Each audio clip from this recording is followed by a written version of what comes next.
देखिए बुनियादी तौर पे तो मोहब्बत और हवस इन दोनों का ताल्लुक प्लेजर से ही है, जो इंसान लुत्फ जिसे आप कहें, और एक मटीरियलिस्टिक व्यू तो यही है कि इंसान जो कुछ भी करता है इवेंचुअली प्लेजर के लिए करता है। जो चीज़ें वो करता है, ये घर बनाता है, रिश्ते बनाता है, सारे इवेंचुअली तो उसको प्लेजर ही चाहिए होता है।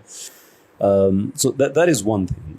लेकिन इन दोनों का ताल्लुक प्लेजर से होता है, इसका मतलब ये नहीं है कि ये दोनों बिल्कुल आइडेंटिकल होते हैं, इसमें फ़र्क है। और उस फ़र्क को समझने के लिए जो इंसानी दिमाग का जो ऑपरेशनल मैकेनिज़्म है उसे समझना बड़ा ज़रूरी है कि इंसानी दिमाग कैसे काम करता है। कुछ टेक्निकल टर्म्स हैं, मैं उनको बड़ी आसान तरीके से आप तक मैं पहुंचाने की कोशिश करूंगा। मेरी कोशिश यही होती है कि मैं आसानी से ही बात किया करूं। हमारे दिमाग में एक प्लेजर सर्किट है। दिमाग के मुख्तलिफ हिस्से जो हैं वो एक्टिवेट होते हैं और हमसे उसे प्लेजर सर्किट कहते हैं, जिसमें एमिगडाला है, फॉर एग्जांपल, या प्रीफ्रंटल कॉर्टेक्स है, इन पर्टिकुलर मीडियल प्रीफ्रंटल कॉर्टेक्स। अब जब हम कोई प्लेजर बेस्ड एक्सपीरियंस हमें होता है, कोई भी ऐसा एक्सपीरियंस होता है जो जिसमें लुत्फ हो, तो ये प्लेजर सर्किट हमारा एक्टिवेट हो जाता है। बड़ा पावरफुल केमिकल जो है डोपामिन, ये रिलीज़ हो जाता है हमारे एमिगडाला में भी और साथ साथ हमारे ये डोर्सल स्ट्रेटम में भी। इन दोनों की बड़ी अहमियत है, इसलिए कि जो डोर्सल स्ट्रेटम है इसका ताल्लुक होता है नई आदत से और एडिक्शन से, और जो एमिगडाला है उसका ताल्लुक होता है जज्बात के कंट्रोल से। अब ये बातें जो है ना, ये ज़रूरी है मोहब्बत और हवस के फ़र्क को समझने के लिए, इसलिए कि जब मोहब्बत इंसान करता है तो वो एक लास्टिंग रिलेशन देख रहा होता है, वो उसको अपनी आदत बनाने के लिए नहीं कर रहा होता। लेकिन जो हवस होती है वो लास्टिंग रिलेशनशिप नहीं होता, वो देर पा नहीं होता, बल्कि वो सिर्फ एक पर्टिकुलर एक्सपीरियंस पे बेस्ड होता है कि मुझे अगर ये खातून मिल जाए। और ख़ातून मैं इसलिए कह रहा हूँ कि जो ख़वातीन का जो जहन है ना, वो जो दिमाग है, इट ऑपरेट्स, और जहन भी it operates in a much different way. ये आपके सवाल से उसका बराह रास्त ताल्लुक नहीं है, इसलिए मैं उस पर मैं ज़्यादा आपका वक्त ज़ाया नहीं करूँगा, but actually they are two different things. Anyway, तो जो हमारा जो बुनियादी तौर पे जो हवस को जब हम देखते हैं तो हम ये कोशिश करते हैं, या किसी औरत को देखते हैं और हवस भरी निगाहों से देखते हैं, तो उसमें कोई लास्टिंग रिलेशनशिप की तो बात होती नहीं है। इसलिए जो डोर्सल स्ट्रेटम है उसमें एड्रेनलिन का जाना बड़ा ख़तरनाक हो जाता है, इसलिए कि जब इंसान मोहब्बत करता है तो उसमें उसकी जजमेंट जो हमारा है ना, ये मिडिल प्रीफ्रंटल कॉर्टेक्स जिसकी मैं बात कर रहा था, उसमें जो हमारे सोशल कोग्निशन का सेंटर है जिसमें से जजमेंट्स आती हैं, वो जजमेंट हमारी एक्टिवेट नहीं होती। यही वजह है कि हम बगैर जज किए, किसी से मुकाबला किए, जो हमारा महबूब होता है उसको दुनिया का सबसे खूबसूरत इंसान भी समझते हैं, सबसे बेहतरीन समझते हैं, उसकी हर आदत अच्छी लगती है, मुस्कुराहट अच्छी, everything we like about that person. लेकिन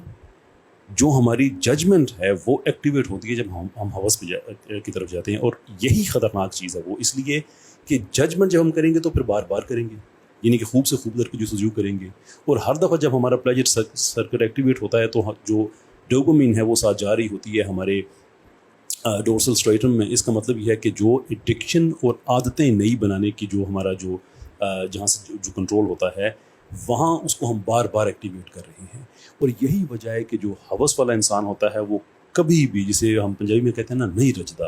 यानी कि उसकी कोई वो ख़त्म नहीं होता, इसलिए कि वो इस प्रोसेस में बार बार डोपामिन को अपने क्या कहते हैं, जो डोर्सल स्ट्रेटम है उसमें भी रिलीज़ कर रहा होता है और एमिगडाला में भी कर रहा होता है, और फिर खूब से खूब दर की तलाश में जाते जाते ये आहिस्ता आहिस्ता उसकी एडिक्शन बन जाती है। फिर पोर्नोग्राफिक फिल्में देखने, सारे ये सारा उसी का, और तन्हाइयों में जो इंसान गुनाह करते हैं, ये सब उसी का ही, ये सब एक हिस्सा है। सो इसको काउंटर करने के लिए जो मज़हब ने तरीका बताया, इस्लाम ने तरीका बताया, वो है निकाह करो। क्योंकि जब तुम निकाह करोगे तो तुम्हारे अंदर हवस इसलिए नहीं आएगी कि तुम लास्टिंग रिलेशनशिप की तरफ जाओगे, और तुम बार बार ये जो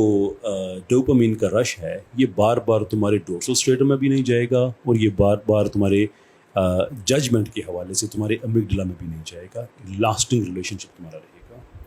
लेकिन जो बड़ी ज़बरदस्त बात है इसमें वो ये है कि निकाह को एक सलूशन तो दे दिया,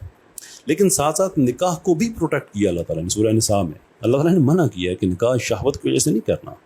इफ़्फ़त की वजह से करना है, क्योंकि ये ना हो कि कोई इंसान अपनी हवस को बुझाने के लिए बार बार निकाह करे, तो उससे जो sanctity of institute of marriage है, जो तकद्दुस है शादी के इदारे का, वो ख़त्म हो जाता है। इसलिए कि शादी तो एक मीन्स बन गया, हालांकि शादी तो اس کا تو مقصد ہی ہے نا کہ آپ لاسٹنگ ریلیشن شپس بنائیں, ہوس کی بیس پہ نہ ہوں. لیکن اگر آپ نے ہوس کو پورا کرنے کے لیے شادی کو ایک مینز بنا لیا تو سارے کا سارا جو کانسیپٹ ہے وہی ختم ہو جاتا ہے. تو اس لیے جو اللہ تعالیٰ نے پھر یہ سورہ نساء میں کہا نا کہ تم شہوت جو ہے اس کے لیے تم نکاح نہ کرو بلکہ عفت کے لیے کرو, کہ لاسٹنگ ریلیشن شپ ہو جس میں تحفظ ہو, جس میں ایک سیکیورٹی ہو دونوں میاں اور بیوی کے لیے. And that is basically what the idea is. تو یہ اگر آپ ہوس کا بار بار شکار ہو رہے ہیں تو یاد رکھیں کہ ہوس ایک ایسی چیز ہے جو ایونچولی آپ کے یہ جو ڈوپامین کا چارج ہے بار بار جو آپ کے ڈورسل اسٹریٹم میں جائے گا, یہی آپ کو ایڈکشن کی طرف لے کے جائے گی اور یہی آپ کی زندگی سے اسٹیبلٹی بھی ختم کرے گی. حل اس کا قرآن نے بتا دیا ہے, آپ نکاح کریں لیکن صرف اس لیے کریں کہ آپ لاسٹنگ ریلیشن شپ بنائیں گے, اس لیے نہیں کہ آپ نکاح کو ایک ایکسکیوز کے طور پہ یوز کریں گے یا ایک ڈیوائس کے طور پہ یوز کریں گے اپنی شہوت کو ختم کرنے کے لیے.